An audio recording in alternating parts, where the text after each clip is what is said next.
The views expressed on this podcast are Peter Dekom's opinions based on his legal experience, research, and academic work. The podcast does not offer legal advice.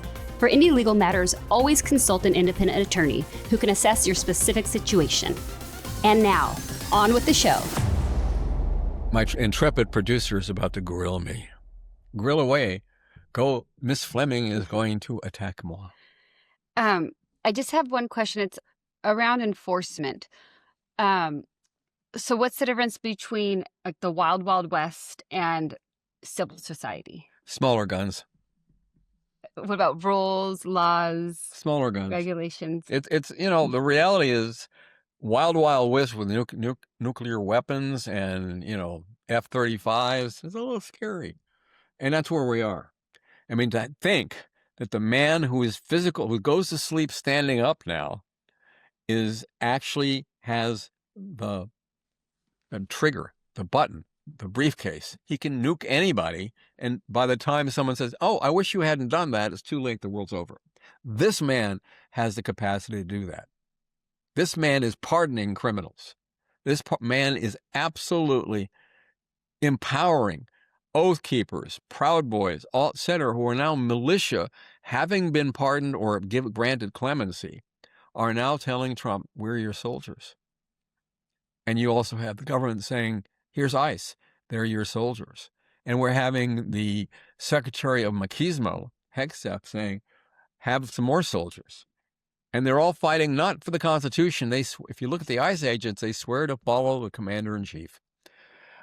Oh, I'm going to puke. Okay, so if you're saying smaller guns, then that's all about enforcement, and it's not enforcement using what a civil society would use, which is like a court civil system. society. They didn't have it in the West. It was cowboys, Indians, and we're taking over indigenous peoples. We don't call them indigenous peoples. We call them, kill them. We want their land, So what's the difference between that and a civil society with law and order? It's the difference between it's with the period of enlightenment when Thomas Jefferson started looking at the world and saying, okay, can we visualize a political system? Not Plato, not Aristotle. Can we get something where we as a body of human beings can sit down among ourselves and say, we don't want to keep killing each other. Let's sit down and figure out another way to work things out. How are we going to empower people to feel that they are being represented, their voices heard? How do we deal with that? And you realize when we were founded, we were being attacked, War of 1812, et cetera, by old world countries applying old world, come and get it mentality of colonialism. But it was a great idea. There was an enlightened approach. And the French said, wow, that's cool. We should do it too. So they created that French Revolution in 1789. A couple of years after that, went back into monarchy. It's very, very easy to say, I won't have to make any decisions. I trust X to do that. And once you start outsourcing your control, power, vote over yourself and everyone around you with no way to control it, you're always going to get brutal autocracy. People will die, people will be tortured, people will lose their livelihoods, and it will seem whimsical or arbitrary, but it isn't whimsical or arbitrary. If you let that happen, that's what happens. Get ready for it.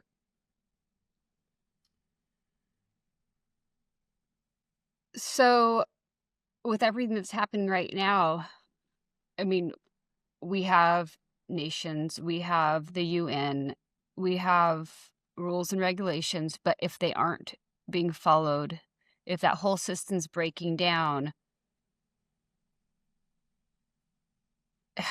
what's the difference between the world that existed without any laws and just small and big guns and 2025?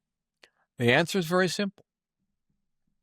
We elected Trump. He decided he wanted to go back. Remember, he's very into retro stuff. We want to make America great again, as if it weren't great when he took it over. It's not great anymore, and the world hates us.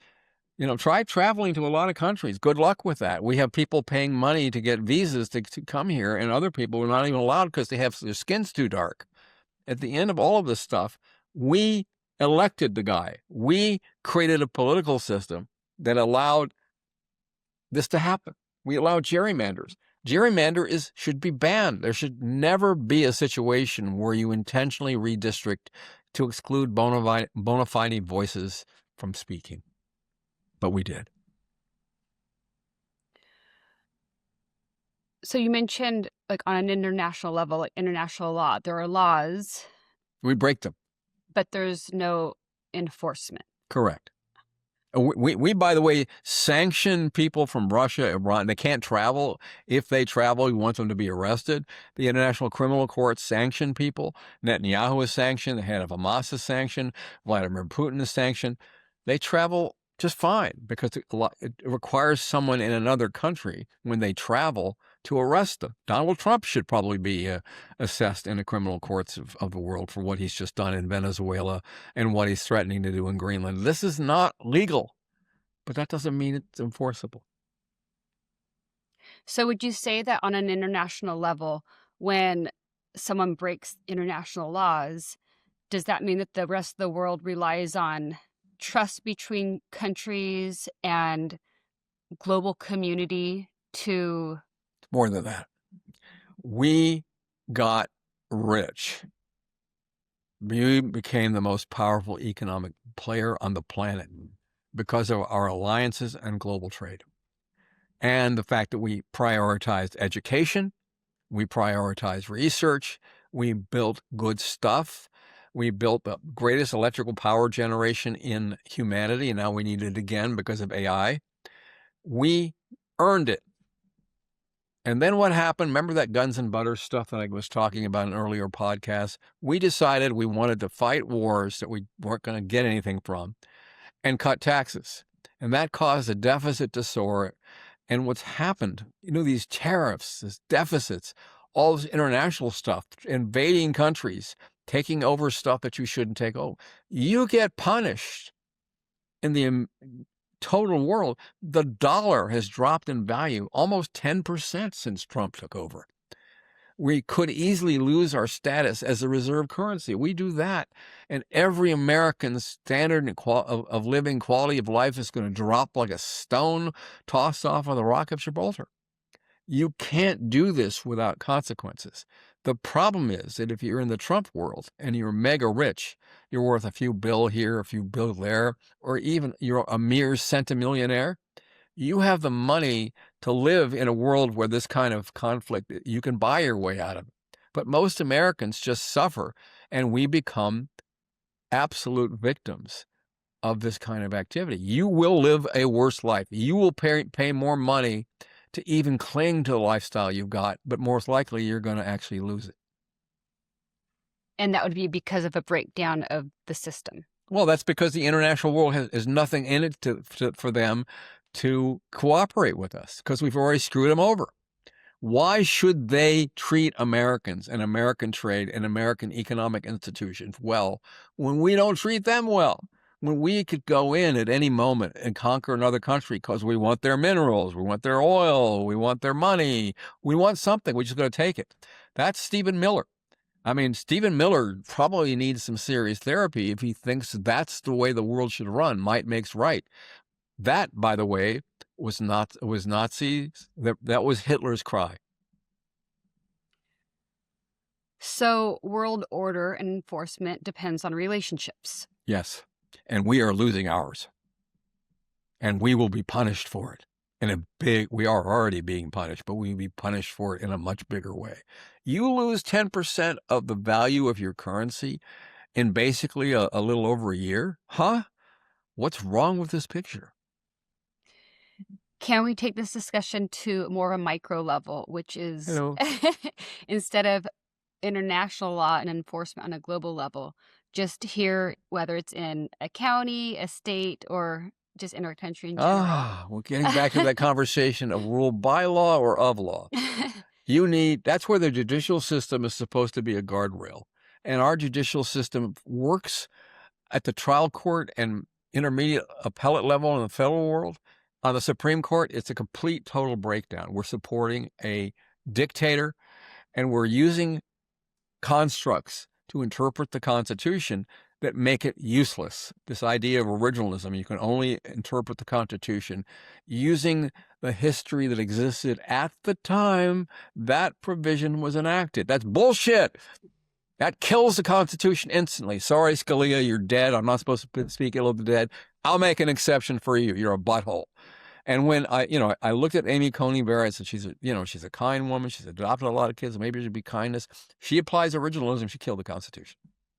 I'm sorry. Judges at that level can kill democracy. Maybe not quite as fast as an inert and inactive Congress, but pretty fast. Do I sound like I have an opinion? Oh, I wouldn't do that, would I? What happens when enforcement locally meaning even within our country or just in more community level, what happens when enforcement breaks down this level? We call it civil war. Next. That's exactly what the Oath Keepers and the Proud Boys and the Three Percenters, and they're all looking to that. And they are soldiers in that civil war, and they're waiting it to break out. And we have more guns in this country than we have people. And we don't seem to mind if we kill children, because the highest cause of death among children and teens are guns. We don't care. I mean, it's fine. And by the way, we lived for 200 years without any thought that every human being in the United States, every citizen had a right to have a gun. We didn't have that. We had assault ban from 1994 to 2004, and it expired under a sunset clause. It was a statute. Nobody challenged it. It wasn't until originalists, and may you rot in hell, Antonin. Oops, it slipped up. Scalia. You brought up in Heller versus D.C. 2008 a case that basically said owning a gun is your right. You didn't deal with the fact it doesn't say a well-organized militia. You didn't look at the fact that the British lawyers who said you're wrongly applying the law of England to that period. That's not the law we had.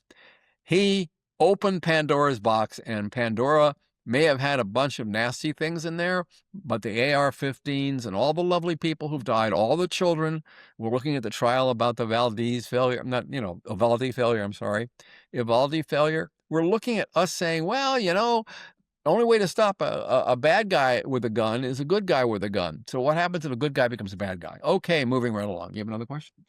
Yeah, I mean, technically, if somebody does something wrong, the first thought is to sue, to sue the person. That's because you're a lawyer. If you happen to be in a street fighter, you take out a gun and you shoot them in the... Well, of course, that's self-help. But in a society with law and order, the way to not use self-help and to go through the process is to go to the court system and say you were wronged, and then attempt to get a judgment in your favor.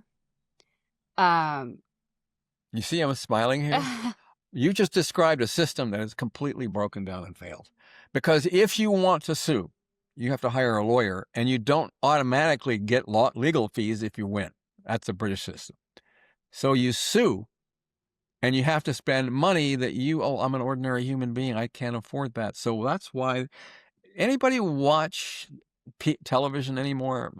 If you do, you probably notice there are a couple of lawyers on there talking about personal injury claims. Because on that one, you hire a lawyer and they get 30 or 40% of what they win. So they're ready to, fight for you. We're the Law Brothers. We're the Tiger Guy. Whatever it is, they're basically making money by basically taking your bitch and moan, your injury to you, and making money from it. God help you, what if you didn't have a lawyer? How are you going to get through a system that is designed by lawyers for lawyers? But I used to think that was a bad thing, and then I looked at Donald Trump, who's not a lawyer, running the country, and may there never be a non-lawyer being president again, because you don't appreciate the Constitution. Well, and that's why I'm asking these questions, because you know that I'm well aware of the problem we have, which is access to justice. But even if somebody has access to the judicial system and you win, there's still an enforcement issue. Well, enforcement is, I mean, the interesting thing is we've allowed discovery, we've allowed a whole lot of things to occur that delay the system. We allow too many appeals. There are too many places to turn around. If you don't like this court, can I find a way to go another court? We do forum shopping. That should be instantaneous. You lose the case, you forum shop, bye, and it's with prejudice. We don't do anything that makes common sense. Common sense left the building, probably followed quickly by trust. So, how do we fix this? If our justice system is deteriorating structurally, but then also, aside from the structure, just the process itself, where you could win a case and then enforcement becomes a whole other issue. Can you get enforcement through the court, or do you need to use self-help? Um, and then if it takes trust within a society to make sure that we have rules, we all need to follow them. Otherwise, what's the point of having rules? And trust Okay. requires relationships. If everything's breaking down, where does everybody turn right now? Okay. If you have cancer, do you start rehab before you've had the tumors removed? Do you start rehab before the tumors are removed? Mm-hmm. I guess you could. Yeah. If you're in agonizing pain and the tumors are building in your body, and first get rid of the cancer. Vote the mom out of office. Get at the polls and make sure nobody, and this includes Democrats, Republicans, or independents, or cats. Well, not cats. Cats can rule. Dogs can be in there too. But ultimately, get rid of the cancer. And at some point, we need to have some way of looking at the Constitution that is not a constitutional convention, or we need to sit down and break this country up into little pieces. What's working now isn't really working. We're lying to ourselves. Mm-hmm. Create a system where you prioritize what Thomas Jefferson tried to do at the beginning. And yes, he had slaves, had fun with them too. But ultimately, you have to say, what are our values? White Christian nationalists said is blind faith to a faith that you will not follow at all. I will discriminate against people. I will steal from people. I will kill people. But I will pretend to be a Christian because I use the word and I go to church.